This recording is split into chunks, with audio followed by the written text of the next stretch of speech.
چی گفتی اکا؟ اکای پریچوسکا چی گفتی؟ پریچوسکا تیتانیک زندگی تمایی؟ اکا چی میگن سری چنگک دخل دوزم میگن چشم میبینه تو رو میبینه که معلوم فقط نبورای تو گم دارم میخندی 32 دندون پرنگول کنه براتم دیگه چیکار کنه بخیر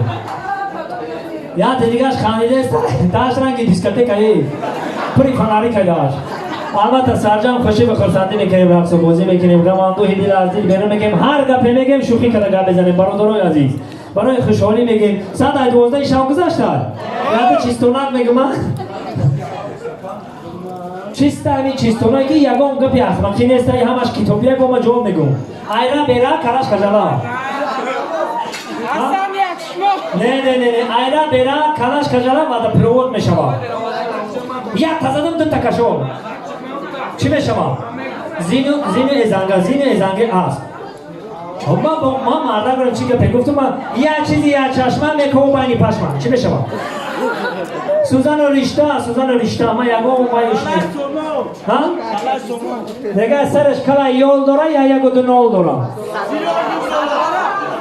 نه $100 همه دیوونه پل نشون که میتونه چی بکنم خیلی ها؟ موال که عقل بگونه اینم خیلی رفته است پل نشون میده و بخوابش این پل یا چیزی میده که آدمی دیوونه را هوشیار میکده هوشیار رو دیوونه میکده دنگی سیز یا چی نایش یا چی بود اومدیم проблема деньги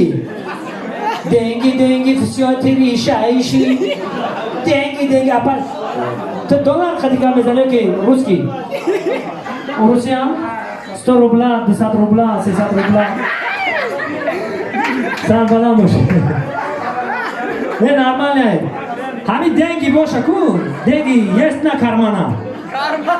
деньги есть на кармана ты деловой ты заказной ты крутой когда деньги нету ты долбоёб когда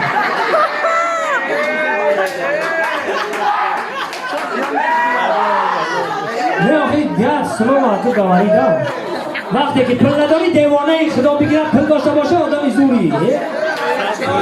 чӣ гуфтедам ту чӣ фикр кардӣ он ҳама худаш фаҳмид знаешь да когда деньги есть о когда деньги нет вот знаешь да тамом البته شوخی کرده گپ میزنیم بازم سربلند باشه دوستان بهترجان روزیبکی فیضلی را من روی صحنه دعوت میکنم